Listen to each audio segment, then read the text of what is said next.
And welcome to another video on the exchange variation. So in the previous video, we have discussed, I don't know why this arrow is here, but in the previous variation, we have discussed other moves than bishop e3.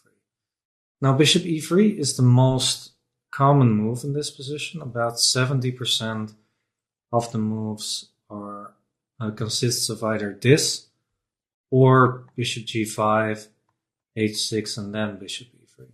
And this hardly matters, this difference. In almost none of the positions that this difference has a specific difference here. Okay. Maybe I need another coffee, yeah? All right, so bishop e3. This is the move we're going to address now. Obviously, we're going to play d5 again. And after c5, well, actually, I should mention again that probably the best way to play for white is to play b3, which we've discussed in a previous video. And I think that this move is still the most dangerous move that we can face with black. So this is probably the best option for white. But in almost all the games played here, c5 was the move. And this actually shows you one of the main ideas for black. And this is one of the reasons why the first two chapters about the hyperprophylactic is here. Bishop e3, bishop g7, rook c1, should castle, b3 is so popular. Because now d5 and knight c4 is not ever an idea for us anymore. And one of the reasons why this line is so popular. So, but if we go back to knight f3, h3, should castle, bishop e2, knight c6, should castle, bishop f5, bishop e3. Yeah, after d5, c5, we have achieved something that we want. But it's still not 100% easy to play this line. So, first of all, because of the bishop on e3, if the bishop wasn't there, then this would have already been much less strong. But now knight c4 is possible. And the reason for it is that if white plays b3, which is a mistake, we can actually take the bishop off now, instead of retreating to a weird square on a5 or to b2. Wondering where to point with my hands, but yeah, so now we have a safe option by taking on e3. And after f takes e5, we have the bishop pair, clear targets, no space disadvantage, easy play over the e-file later on. This position is wonderful for black, so this is not what we should worry about. The more dangerous line is bishop takes c4. This is by far the most played move. And there is one more move maybe that I should mention, and that's bishop c1. White protects the b2 pawn and threatens to play b3. And our knight could be awkwardly placed with then, but white did lose some time with playing bishop e3 and bishop c1 back. So we have a good chance to move forward. And the best move, in my opinion, is to play b6. There is an alternative of bishop e4, and that's more or less equally strong as b6. And if you want to take a look at that, you can take a look at that in the files. But I'm going to focus on b6, which is perfectly fine. And now, if white takes, we simply take back with the a pawn, and our knight has a place to go back to in the long run. And if white still plays b3, we can actually play knight a3 because the rook is protecting it. And I think that we have no problems here with black. We can make things difficult for white in the long run by targeting this pawn, maybe e5, and there is also a little trick already with knight c2 in the game. So, c takes b6, not the best move, but critical is what does white do? What do we do if white still plays b3, ignores our pawn on b6? Well, You might guess it already, but we are simply going to sack the piece. We take on c5. Well, white needs to take the piece. And now we take on d4. And actually, because of this diagonal and a strong bishop on g7, we immediately win back the piece already. So for example, knight takes d5, d3, and we win the piece back, and actually already with interest. So yeah, this b3 move is actually a mistake because of b takes c5. So c takes b6, the best move here, but that leads to perfectly fine play for us. So bishop c1 is not the most dangerous move in this position. The most dangerous move is bishop takes c4. D takes c4, and now the move queen a4. Other moves exist as well. I mean, I'm sure one of the biggest questions is what happens after d5, because white pushes the pawns forward, attacking our pieces. And it looks a bit scary, but we actually have very good placement for our pieces. Our pieces are still active. And knight b4 is actually a really good move.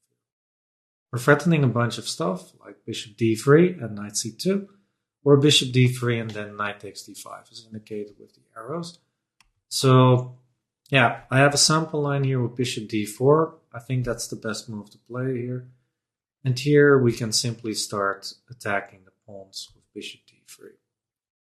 Notice, by the way, how we cannot take the pawn because of bishop takes g7. Knight is hanging, and if we take here, then white is taking back and we're piece down. So bishop d4, we cannot win the piece just yet. That's why play bishop d3, because now we are threatening to take on d5. So white takes, rook e1. It's a defensive move because it indirectly protects d5 by attacking e7. And it is an exchange sacrifice as well. Because here I want to give you two options. You can go for knight c2. That's actually my main line as well. It's the most ambitious choice. We win the exchange here, but white will get some counterplay. White will get good positional compensation. With knight e5, for example, knight takes a1, queen takes a1, and white has good pawns in the center and actually will most likely win back also one of the pawns by taking here and then targeting that with the queen, for example. So this position is still kind of tricky, but I think that after f6, for example, takes queen d1, queen a5, we sacrifice the pawn back, but in exchange for some exchanges, enough. Rook takes, rook f7, rook takes, king takes. White still has the active rooks, but we are going to swoop in, get the e-file for us. And whenever you have an exchange up, one of the most important things to get is open files. And that's what we did with this exchange. So we are going to get the open file. White's pawns will still be strong, but yeah, objectively this should be good for black.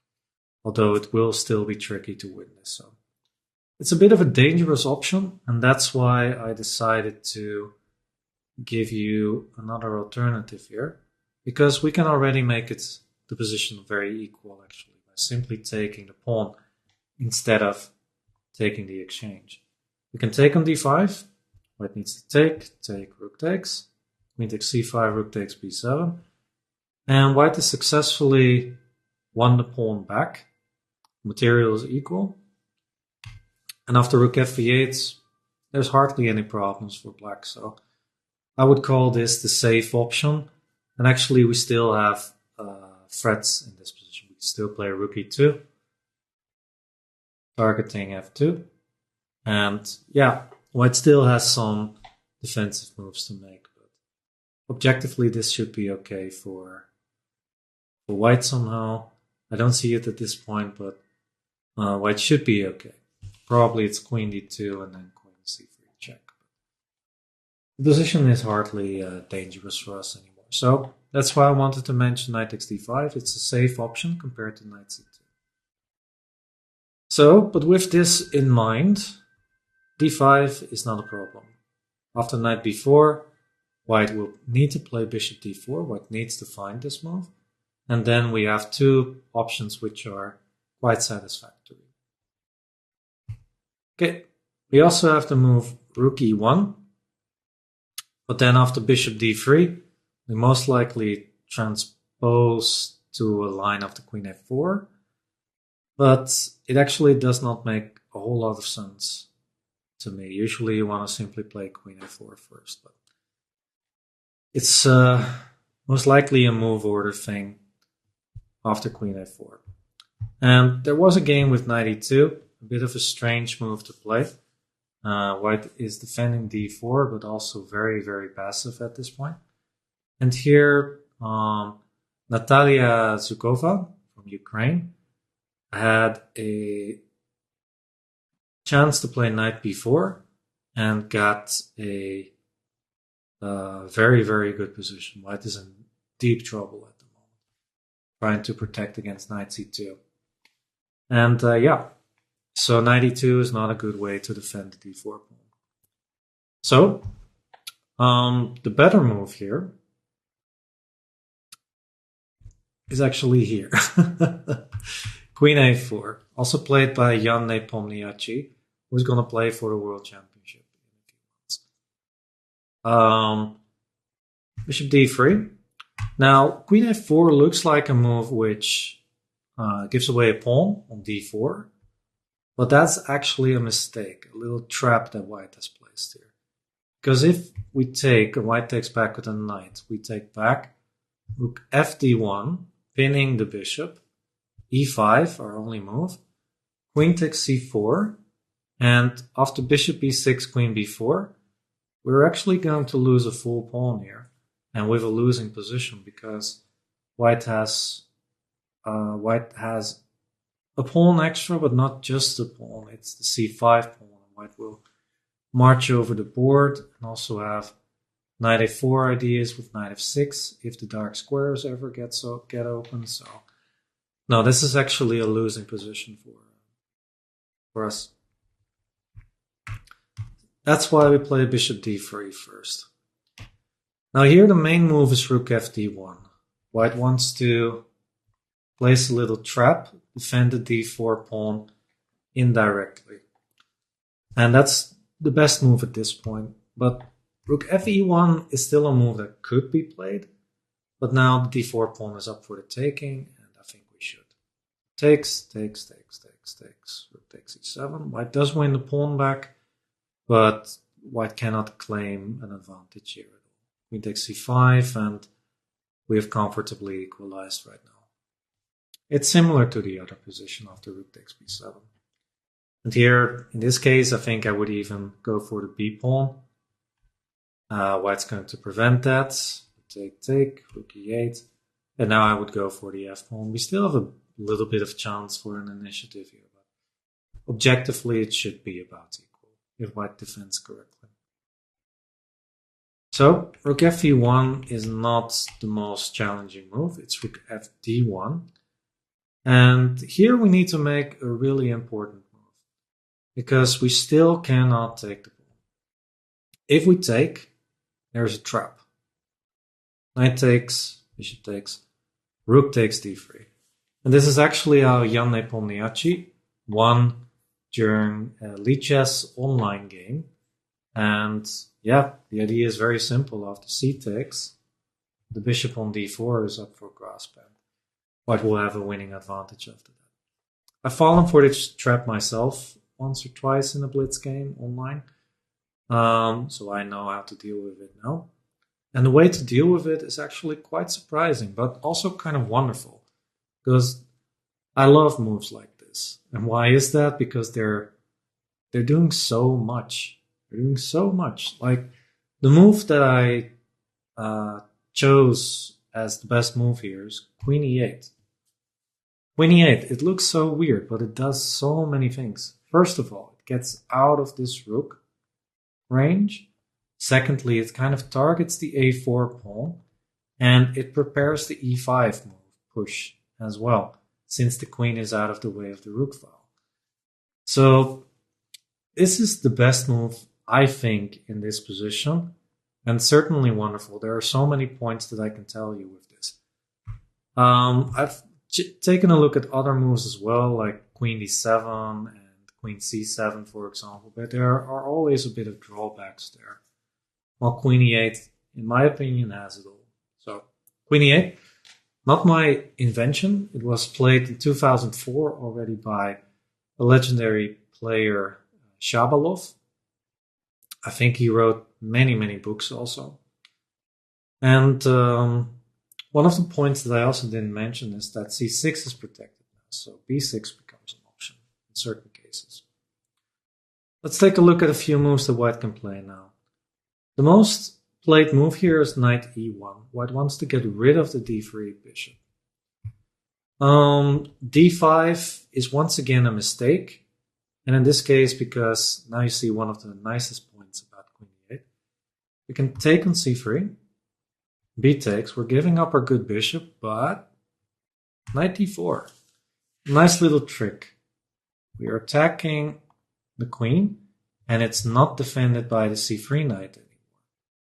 And of course, the idea is that if white takes the queen, we can actually give an in-between check with knight e2. Knight takes f3 is equalizing, but knight e2 gives us the initiative of the king h2, rook f takes e8. White will have a huge struggle defending all the pawns in the center. So d5 is a mistake. What about a logical move like b3, aiming at the c4 pawn? Well, this we can counter with the move e5, because since the diagonal is opened now, we can play e5 quite comfortably. Rook d8 is an alternative too. I think that works as well. But I like e5 a bit more, and rook d8 you can find in the files if you want to check it out. B takes c4, the only logical move. White needs to continue with the freeing of the queen side. E takes d4, double attack. Our bishop is attacked on d3, but we are counter-attacking to pieces. Knight takes d4. If rook takes d3, then we actually take the knight this time. And the pawn is very nicely protected, and it's going to be an asset for the next couple of moves. So rook takes d3 is actually a mistake here already. So white needs to take the pawn first. Now we play knight takes d4. Once again, queen takes e8 is more or less forced. Rook takes, and now once again, if white takes on d3 too quick, then we have another tactic. In this case, knight e2. Since the knight is pinned on c3, we will win once again in exchange. So white needs to take here first. And now we could take on d4 as well, but I like taking on c4. And I think black is a little bit better because of the weak pawn on c5.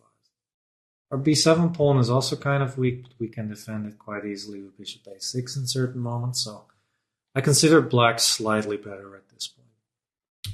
But we're definitely not worse here. We have a very comfortable position. Okay, so that is b3, not the biggest problem. What about rook a c1? So rook a c1 is just a normal move, and it starts preparing the b3 move by protecting the c3 knight first. Now we simply play rook d8. Also purpose of queen e8, by the way. It frees the rook, the square for the rook. We're threatening to win the pawn. White needs to play d5. No, white needs to not play d5. It's simply, rook d8 is simply the answer to rook a c1. And if white plays d5, then we take again, and we, in this case, simply win a pawn. So, rook a c1, you play rook a d8. Very simple. What else? Before going on to knight e1, there is a move queen b5, which I've included with the idea to attack our b7 pawn. Quite annoying, but we can still deal with that quite convincingly. I've given a bunch of alternatives to what I'm about to show you in the file, so once again you can check those lines as well. My move is e5 once again, and after d takes, knight takes, knight takes. If white takes here first, we have a nasty in-between check, which white doesn't want to allow. So taking immediately is simply the better choice. Queen takes b5, knight takes bishop. And we have no problems whatsoever. The line continues with rook d2, f5, threatening f4. White plays g3. Rook a8, and the position is roughly equal. White should be able to keep this a draw, but you never know. If white makes a mistake, then we could actually win here as well. But the position is certainly not a problem for us. What if white doesn't take on e5 but goes with d5? That's always a move to consider. Well, in this case, we have two good options. Knight d4 is good enough. Simply playing actively. This is a line you can check if you want. But I like to move e4 as well. And we're simply counterattacking. So for example, what happens if the knight moves? Well, I have a small novelty here, which is move knight e7. And knight e7, the idea is very simple. I want to grab the d5. And I think it simply works. If white's greedy, then rook b8, queen takes. We win the d5 pawn. I'm probably going a bit too fast, but that's because we are quite deep in novelty territory as well. Bishop d4, queen e6. We've sacrificed, I think, a pawn at this point, but all the pawns are weak on the queen side, and with this queen e6, we have great attacking chances on the king side, because all white's pieces are not over there. So I think that we have great attacking possibilities with knight f4, and I've even included a rook switch with rook d5 and rook g5, as you can see, which could be a really nice way of winning this game if white's not careful. So yeah, a bit I mean, knight e7 is my improvement here. And I mean, if white doesn't play queen takes b7, then we are simply much better. So I think I'm just simply gonna leave it at that. Right, so what if white doesn't play knight e1, but takes the knight? Oh, once again, another point of the queen on e8. We can take back with tempo and take the knight on the next move with simply a very good position, because the queen on b5 has to move now. It's attacked by the pawn. If white plays queen takes b7, which is a sort of a counter-attacking idea, we have the in-between move knight a5. That also helps us. Queen a6, takes. The queen is now here, all the way over here. And now we can take and start using our queen, which otherwise would have traded off if the queen would have taken on c6. Now we have attacking possibilities with the queen on e8. Let's make it green, yeah. And since the king side is very much exposed. It's a double-edged position, but I always prefer to be the attacker and not the defender. So our king is safe, white's king is not, so I prefer black here. All right. Yes, so that's queen b5. But the most likely move you will face here is definitely knight e1. By far the most played move, and white immediately simply targets the d3 bishop because it's one of the core pieces of our position. So we have to take the pawn in this case. White could take on e8. Doesn't matter too much here, since the knight will be well placed on a4 anyway. So if white takes here, we get a slightly better version of the main line, which is knight takes d3. We take, knight takes, c takes d3, rook takes d3. Materials equal. We've entered an endgame which is about equal. And here we have two moves which are both satisfactory to me. I like the move rook fd8. Knight c2 is good enough to trading off a pair of bishops and trading off the bishop on e3 and then simply stay solid. But I don't like how we are basically on the back seat at the moment. Although the move b6 is definitely the move to counter white's advance with b4 and b5. Optically, it kind of scares me a bit though, so therefore I've suggested rook fd8 as the main line here to make sure that the d-file is not under white's complete control. What if white plays rook a1? We simply go back, trade off all the rooks, and a draw is very, very likely to happen. Although, who knows? It's an ending, and endings are very often underestimated, so you could still win this if you are the more technically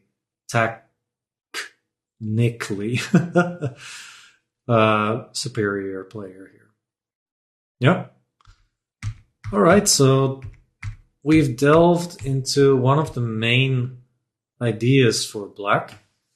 And yeah, this is the reason why the prophylactic way of playing with an early rook c1 and bishop e3 is more popular than the h3 move here. But yeah, once again, if white doesn't play bishop e3 in this position, but plays, for example, the move d5 or rook e1 or b3, then play becomes much more